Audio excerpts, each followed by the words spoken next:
Police কর্মকর্তা হত্যা মামলায় চিকিৎসককে গ্রেফতারের প্রতিবাদে মানসিক হাসপাতালে বিক্ষোভ, পরিচালক অবরুদ্ধ।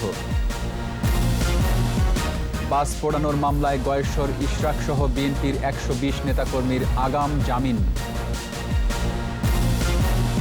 টানা তৃতীয় দিনে ২,০০০-এর বেশি শনাক্ত, করোনার দ্বিতীয় ঢেউ কড়া নাড়লেও নেই সচেতনতা।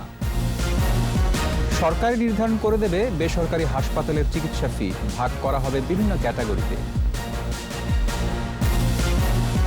সিলেটে বিদ্যুৎ বিপর্যয়, পানির জন্য হাহাকার, দ্রুত স্বাভাবিক হবে আশ্বাস কর্তৃপক্ষের।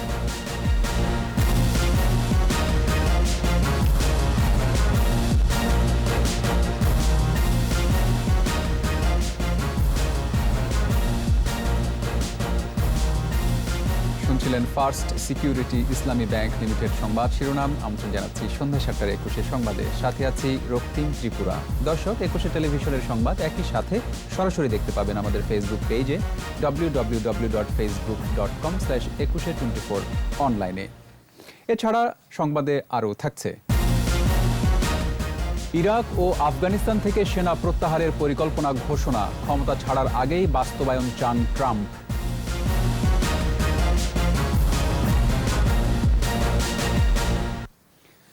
মাইন্ড এইড হাসপাতালে পুলিশ হত্যা মামলায় এক চিকিৎসককে গ্রেফতারের প্রতিবাদে জাতীয় মানসিক স্বাস্থ্য ইনস্টিটিউট ও হাসপাতালের পরিচালককে অবরোধ করে বিক্ষোভ হয়েছে।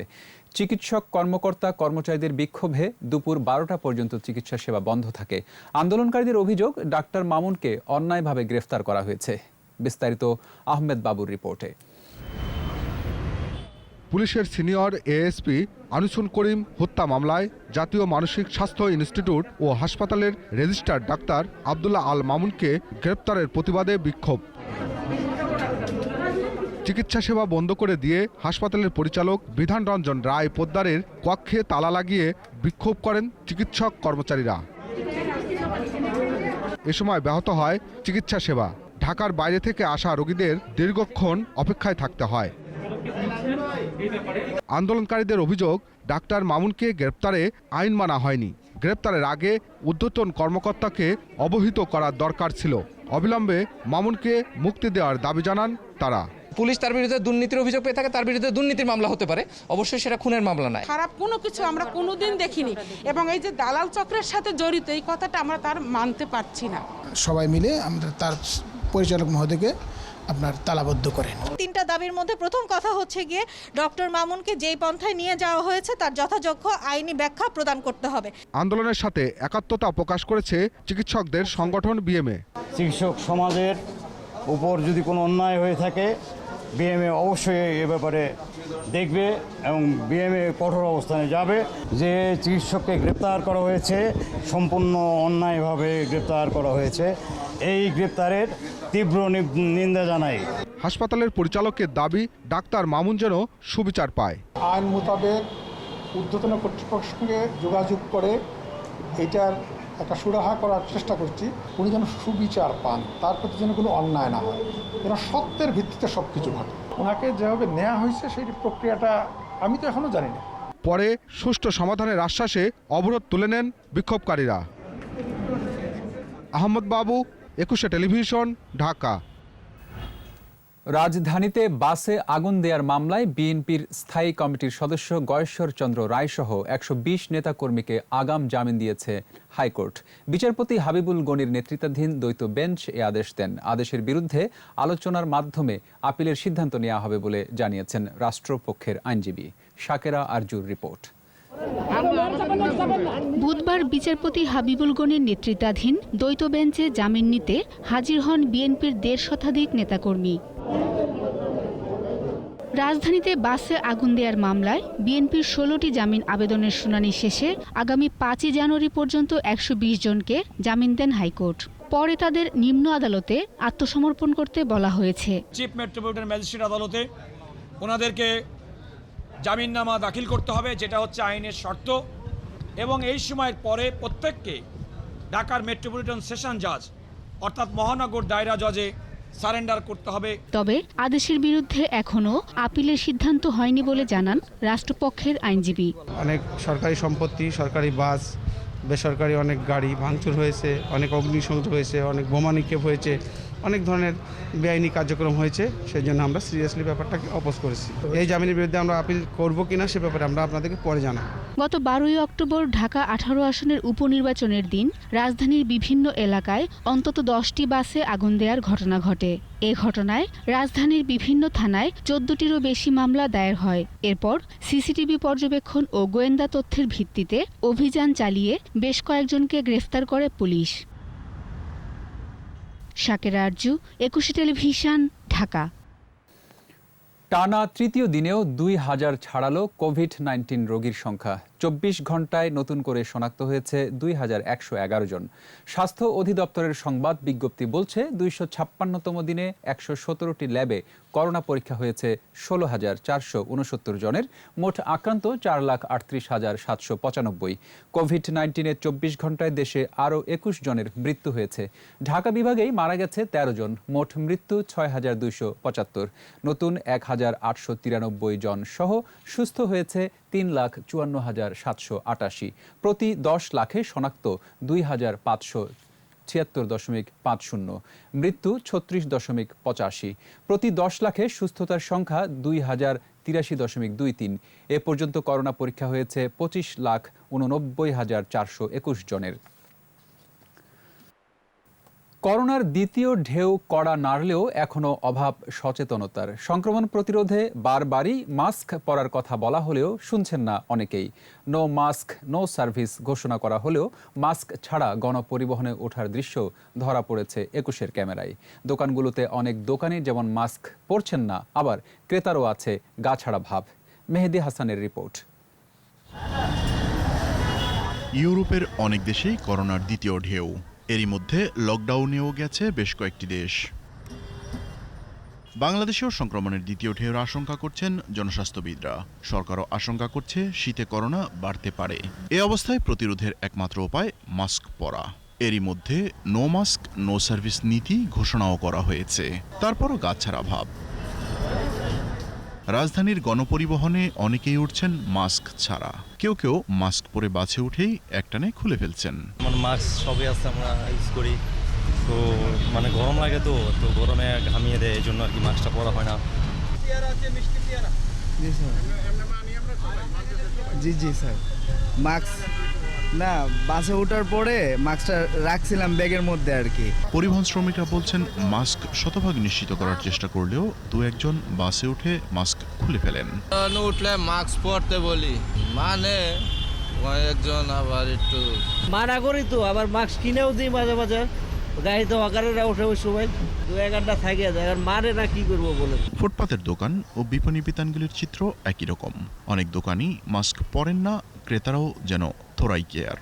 আপাতত অনেকেই এটা বুঝতেছে না যে আগামীতে কি পরিস্থিতি হবে, কিন্তু এটা পরিস্থিতির মোকাবেলার জন্য সবারই মাস্ক পরা উচিত। কিছু ক্লায়েন্ট চলে আসে, মনে করেন এই মাস্ক ছাড়াই চলে আসে। আবার আমরা কোনো কোনো ক্ষেত্রে দেখা গেছে কাজ করতে সেই মুহূর্তে মাস্ক পরতে পারি না, কিন্তু আমাদের মাস্ক 19 দিন থাকে, আমাদের সাথে থাকে। সবাই মাস্ক পরছে না, আসলে এটা সবাই পরা উচিত। এই অবস্থায় মাস্ক পরা বাধ্যতামূলক করতে অভিযান শুরুর সিদ্ধান্ত নিয়েছে সরকার। মেহেদী হাসান, 21 টেলিভিশন, ঢাকা। এবার সরকারই নির্ধারণ করে দেবে বেসরকারি হাসপাতালের চিকিৎসা ফি এবং ডায়াগনস্টিক সেন্টারে টেস্ট ফি সহ অন্যান্য ফি। দুপুরে সচিবালয়ে বেসরকারি হাসপাতাল, ক্লিনিক ও ডায়াগনস্টিক সেন্টারের প্রতিনিধিদের সাথে বৈঠক শেষে স্বাস্থ্যমন্ত্রী জানিয়েছেন, এক্ষেত্রে বেসরকারি হাসপাতালগুলোকে ক্যাটাগরিভুক্ত করে দেওয়া হবে। করোনার দ্বিতীয় ঢেউ মোকাবেলার জন্য প্রস্তুতি নেওয়ারও আহ্বান জানান মন্ত্রী। বিস্তারিত সাইদুল ইসলামের রিপোর্টে। বেসরকারি হাসপাতাল, ডায়াগনস্টিক সেন্টার এবং ক্লিনিকগুলোর স্বাস্থ্যসেবা বিষয়ক পর্যালোচনা সভা। No mask no service. স্বাস্থ্য মন্ত্রণালয়ের সম্মেলন কক্ষের সভায় ক্লিনিকের বর্জ্য ব্যবস্থাপনা একটি নিয়মের মধ্যে করার প্রস্তাব আসে। এছাড়া চিকিৎসা ও টেস্ট ফি সরকারিভাবে নির্ধারণ করে দেওয়ার সিদ্ধান্ত হয় সবাই। স্বাস্থ্যমন্ত্রী জানান, মন্ত্রণালয়ের একটি কমিটি এ বিষয়ে কাজ করবে। এই ক্লিনিকে, এই হাসপাতালে বা ডায়াগনস্টিক সেন্টারে এই ধরনের সেবা দেওয়া হয় এবং সেই সেবার মূল্য এটাও ওনারা একটা বোর্ডের মধ্যে দিয়ে দিবে, যেটা সরকারি হাসপাতালে রয়েছেন। জনগণ যাতে কিনা সঠিক সেবা পায়, জনগণ যাতে প্রতারিত না হয়, জনগণ যাতে সঠিক মূল্যে তাদের চিকিৎসাটা পায়। করোনায় মৃত্যু ও আক্রান্ত আরও বাড়ছে। এ অবস্থায় প্রাইভেট মেডিকেল কলেজ, হাসপাতাল ও ক্লিনিকগুলো প্রস্তুত রাখার আহ্বান জানান মন্ত্রী। আপনারা জানেন দ্বিতীয় ওয়েভ সমস্ত পৃথিবীতে লেগেছে কোভিডের। বাংলাদেশেও সংক্রমণ কিছুটা বৃদ্ধি পেয়েছে, মৃত্যুর হারও গতকাল আমরা দেখলাম বৃদ্ধি পেয়েছে। যাতে এটি আমাদের আওতার বাইরে না চলে যায় সে বিষয়ে আমি জনগণকে আহ্বান করব যে স্বাস্থ্যবিধি মেনে যাতে চলেন। যেসব হাসপাতাল ও ক্লিনিকের লাইসেন্স নবায়ন করা নেই তাদের বিরুদ্ধে ব্যবস্থা নেওয়ার কথাও জানান স্বাস্থ্যমন্ত্রী। যথাযথ ব্যবস্থা ইতিমধ্যে গ্রহণ করেছি। সাইদুল ইসলাম, একুশে টেলিভিশন, ঢাকা। কুমারগাঁও বিতরণ কেন্দ্রে অগ্নিকাণ্ডের পর থেকে বিদ্যুৎ বিচ্ছিন্ন সিলেট নগরী সহ আশপাশের বহু এলাকা। এর ফলে সমস্যা দেখা দিয়েছে পানি সরবরাহ ব্যবস্থায়, সংকটে পড়েছে জনজীবন। এদিকে পাওয়ার ট্রান্সফরমার মেরামতে বিরামহীন কাজ করছে বিদ্যুৎ বিভাগের শতাধিক কর্মী। সিলেট বিভাগীয় প্রতিনিধি ওয়েস খসরুর সহায়তায় আরও জানাচ্ছেন সমর ইসলাম।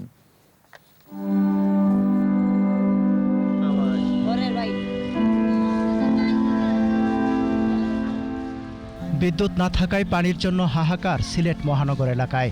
অনেকে বহু দূর থেকে সংগ্রহ করছেন পুকুর ডোবার পানি। পানি সংকটের সাথে যুক্ত হয়েছে মোমবাতির আকাল। এমন পরিস্থিতিতেই দিনযাপন নগরবাসীর।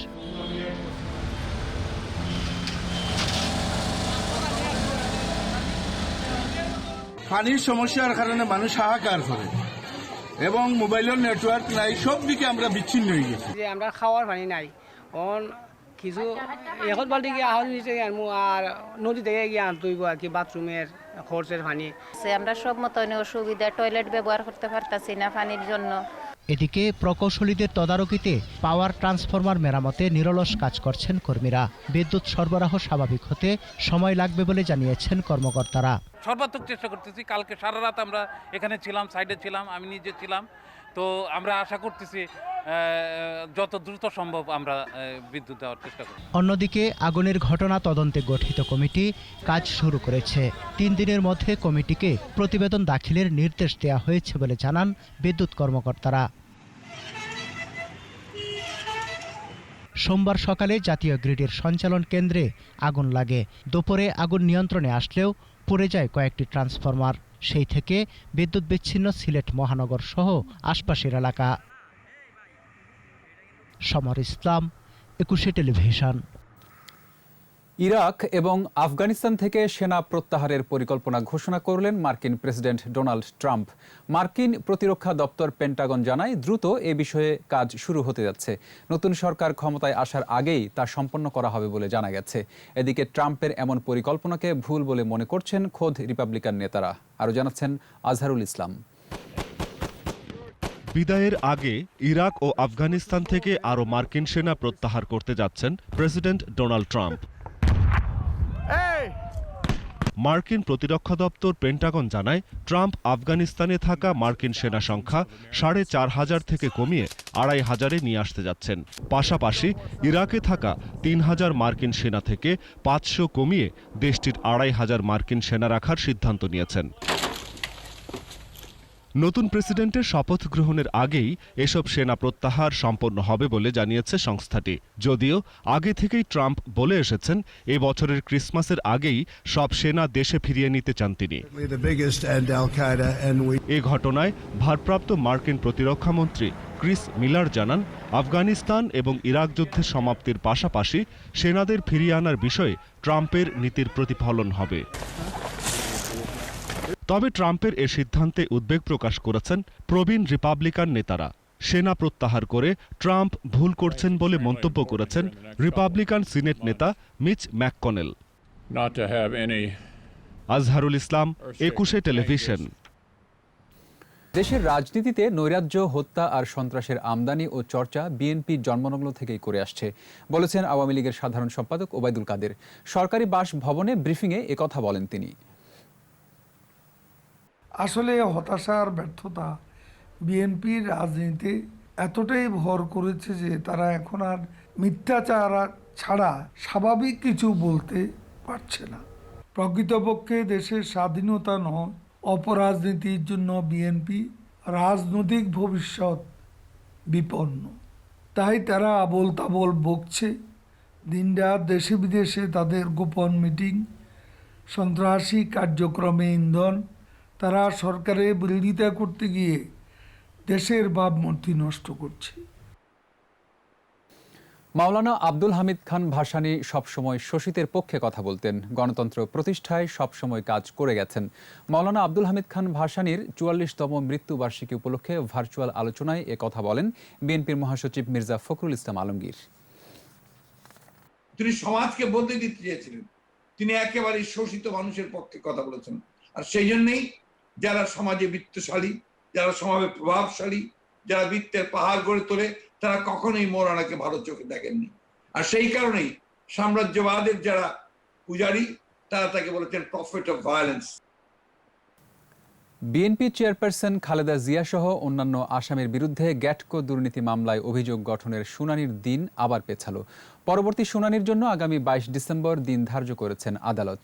বুধবার মামলাটি অভিযোগ গঠনের শুনানির দিন ধার্য ছিল, তবে খালেদা জিয়া অসুস্থ থাকায় আসামি পক্ষে আইনজীবীরা শুনানি পেছানোর আবেদন করেন।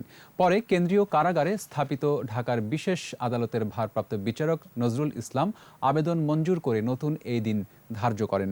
২০০৭ সালের ২ সেপ্টেম্বর দুদকের উপপরিচালক গোলাম শাহরিয়ার বাদী হয়ে ১৩ জনের বিরুদ্ধে তেজগাঁও থানায় মামলাটি করেন। ২০০৮ সালের ১৩ মে জোট সরকারের ৯ সাবেক মন্ত্রী ও উপমন্ত্রী সহ ২৪ জনের বিরুদ্ধে দুদকের উপপরিচালক জহিরুল হুদা আদালতে চার্জশিট দেন। দেশের মানুষ জাতীয় পার্টিকে ক্ষমতায় দেখতে চায় বলেছেন দলটির চেয়ারম্যান জি.এম. কাদের। বনানীতে দলের রাজনৈতিক কার্যালয়ে সিলেট জেলার কয়েকশো সমর্থকের জাতীয় পার্টিতে যোগদান অনুষ্ঠানে জাতীয় পার্টির চেয়ারম্যান বলেন, দলকে আরও শক্তিশালী করে গড়ে তুলতে হবে। দলের নিয়ম কঠিন, তবে মেনে চলতে হবে। আগামীতে জাতীয় পার্টির দেশ পরিচালনার যথেষ্ট সুযোগ আছে বলেও মন্তব্য করেন জি.এম. কাদের।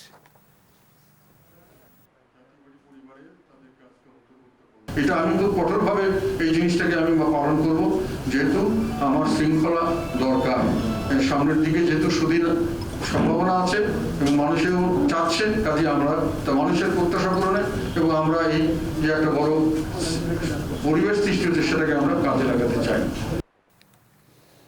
সুষ্ঠু সুন্দর বিনোদন দিতে একই সাথে দেশ ও সমাজ গঠনসহ তরুণদের মনন গঠনে ভিডিও স্ট্রিমিং প্ল্যাটফর্ম বা ওভার দ্য টপ ওটিটি প্ল্যাটফর্মগুলোকে কাজ করার আহ্বান জানিয়েছেন তথ্যমন্ত্রী ডক্টর হাসান মাহমুদ।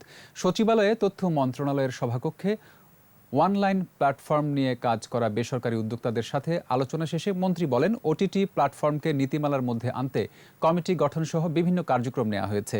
সিনেমা হলগুলোকে আধুনিকায়নে ১,০০০ কোটি টাকা স্বল্প সুদে ঋণ দেওয়ার কথা জানিয়ে মন্ত্রী বলেন, বাংলা সিনেমাকে বিশ্বে ছড়িয়ে দিতে আরও যুগোপযোগী পদক্ষেপ নিতে হবে। আমাদের এই দেশে কোনো মৌলবাদ জঙ্গিবাদের স্থান নাই। ভাস্কর্য আর মূর্তির মধ্যে পার্থক্য আছে। সব মুসলিম দেশে ভাস্কর্য আছে, ইরানে আছে, ইরাকে আছে, ফিলিস্তিনে আছে, জর্ডানে আছে, সিরিয়ায় আছে, লেবাননে আছে, তুরস্কে আছে, এমনকি সৌদি আরবেও আছে।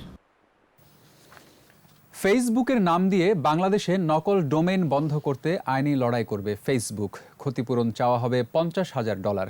সুপ্রিম কোর্টের আইনজীবী মোকশেদুল ইসলাম জানিয়েছেন, মামলা পরিচালনার জন্য তাকে মেইলে পাঠিয়েছে ফেসবুক লিগ্যাল টিম। তাতে বলা হয়েছে, facebook.com.bd ব্যবহার করে কেউ একজন একটি ডোমেইন কিনেছে। এটি তারা $৬০ লাখ বিক্রি করতে চায় এবং তা BTCL অনুমোদিত, আর সেটি বন্ধে আইনি লড়াই করবে তারা।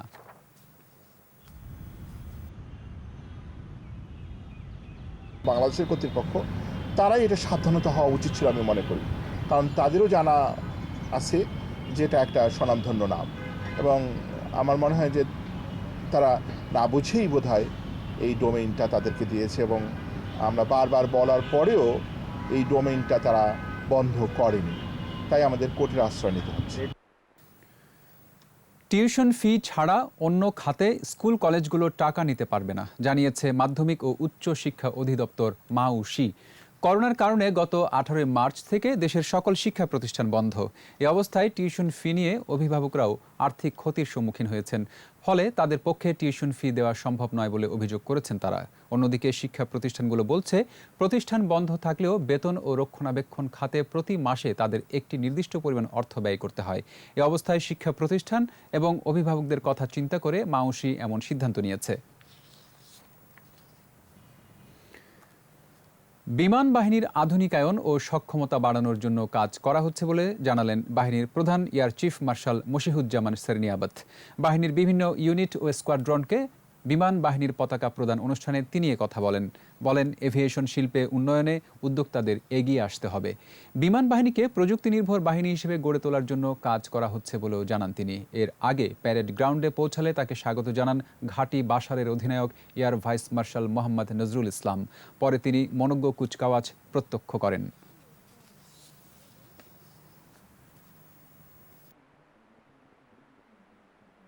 উন্নত মানের প্রযুক্তি আছে, তার একটি অংশ যদি আমরা বাংলাদেশে নিয়ে আসতে পারি তাহলে আমাদের সক্ষমতাও আস্তে আস্তে অনেক বৃদ্ধি পাবে। দেশের এভিয়েশন ইন্ডাস্ট্রি গড়ে তুলে দেশকে নিয়ে যেতে পারবো সেই 2041 সালে, যখন আমরা হব একটি উন্নত জাতি। রাত ৮টার মধ্যে দোকানপাট ব্যবসা প্রতিষ্ঠান বন্ধ রাখার আহ্বান জানিয়েছেন দক্ষিণের মেয়র ব্যারিস্টার শেখ ফজলে নূর তাপস। সকালে আজিমপুর আধুনিক নগর মার্কেটের ভিত্তি প্রস্তর স্থাপন শেষে মেয়র বলেন, নানা অনিয়মের কারণে দক্ষিণ সিটিতে অনেকগুলো মার্কেট নির্মাণাধীন অবস্থায় পড়ে আছে, ফলে ব্যবসায়ীরা টাকা লগ্নি করে দোকান বরাদ্দ পাচ্ছেন না।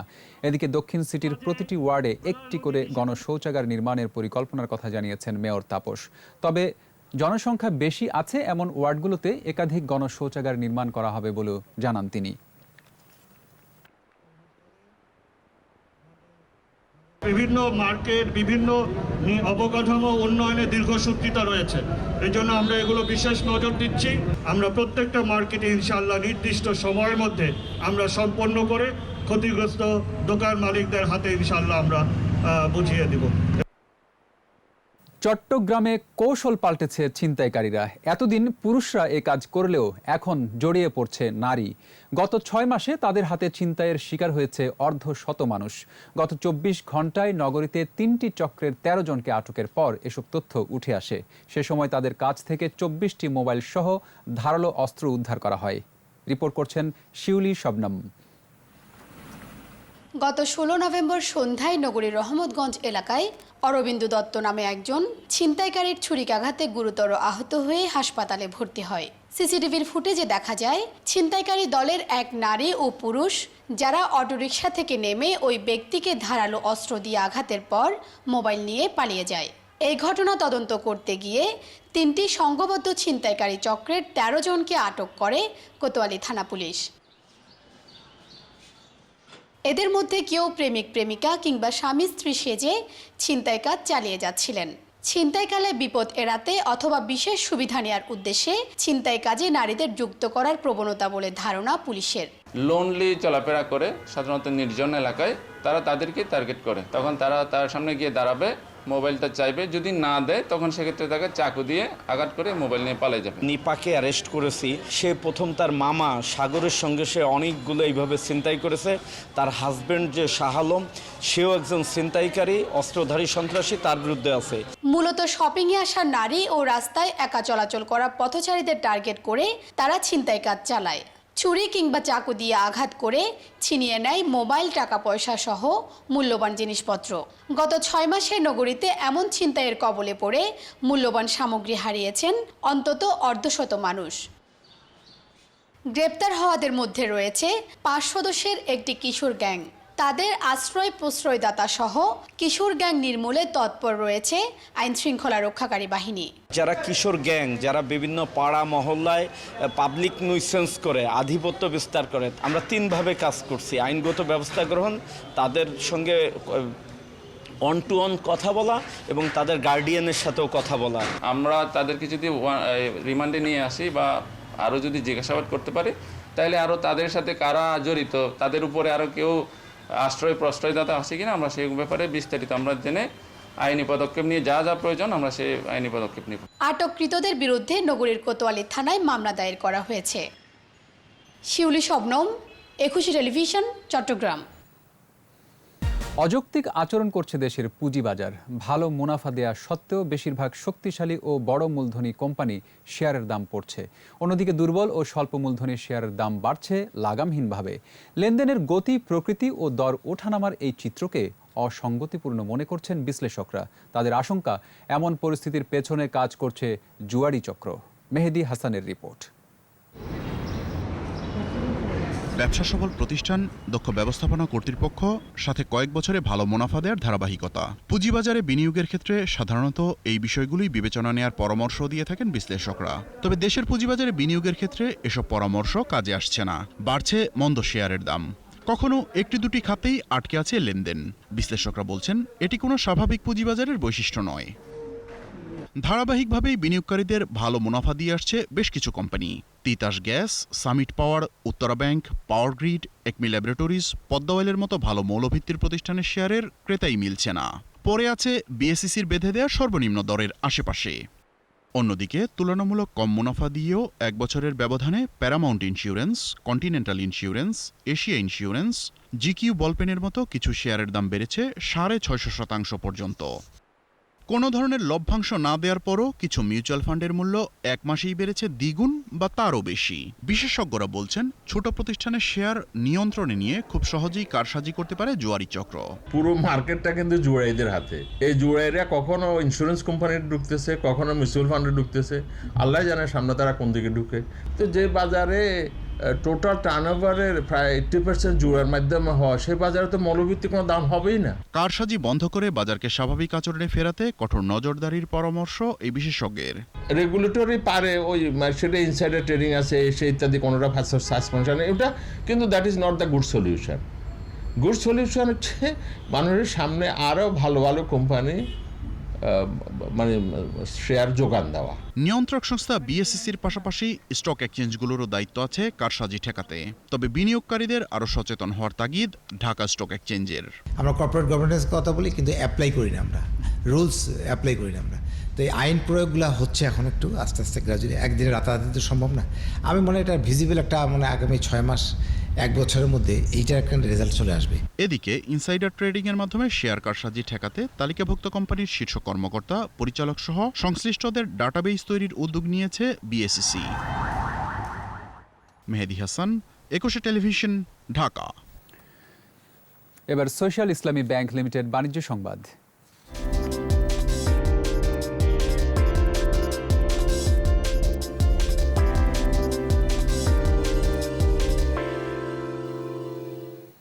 সূচক ও লেনদেন কমেছে দেশের পুঁজিবাজারে। একই সঙ্গে দর হারিয়েছে বেশিরভাগ প্রতিষ্ঠান। বুধবার ডিএসইতে লেনদেন হওয়া 335টি প্রতিষ্ঠানের মধ্যে দর বেড়েছে ৭৯টির, কমেছে 174টির, আর অপরিবর্তিত ছিল ৮২টির দর। ডিএসইর প্রধান সূচক ডিএসই এক্স প্রায় 18 পয়েন্ট কমে নেমে আসে ৪,৮৮৭ পয়েন্টে। দিন শেষে ডিএসইতে লেনদেনের পরিমাণ দাঁড়ায় প্রায় ৫৪৫ কোটি টাকা। সূচক কমেছে সিএসইতেও। সিএসইতে লেনদেন হওয়া 238টি প্রতিষ্ঠানের মধ্যে দর বেড়েছে 47টির, কমেছে 141টির, আর বদলায়নি 50টির দর। আর সিএসইতে লেনদেন হয়েছে 24 কোটি 13 লাখ টাকার শেয়ার ও মিউচুয়াল ফান্ড।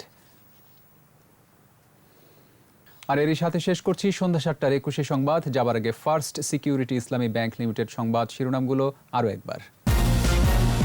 পুলিশ কর্মকর্তা হত্যা মামলায় চিকিৎসককে গ্রেফতারের প্রতিবাদে মানসিক হাসপাতালে বিক্ষোভ, পরিচালক অবরুদ্ধ। বাস পোড়ানোর মামলায় গয়েশ্বর ইশরাক সহ বিএনপির 120 নেতাকর্মীর আগাম জামিন। টানা তৃতীয় দিনে 2000-এর বেশি শনাক্ত। করোনার দ্বিতীয় ঢেউ কড়া নাড়লেও নেই সচেতনতা।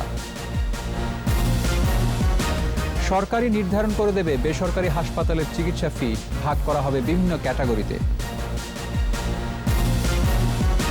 সিলেটে বিদ্যুৎ বিপর্যয়, পানির জন্য হাহাকার, দ্রুত স্বাভাবিক হবে আশ্বাস কর্তৃপক্ষের।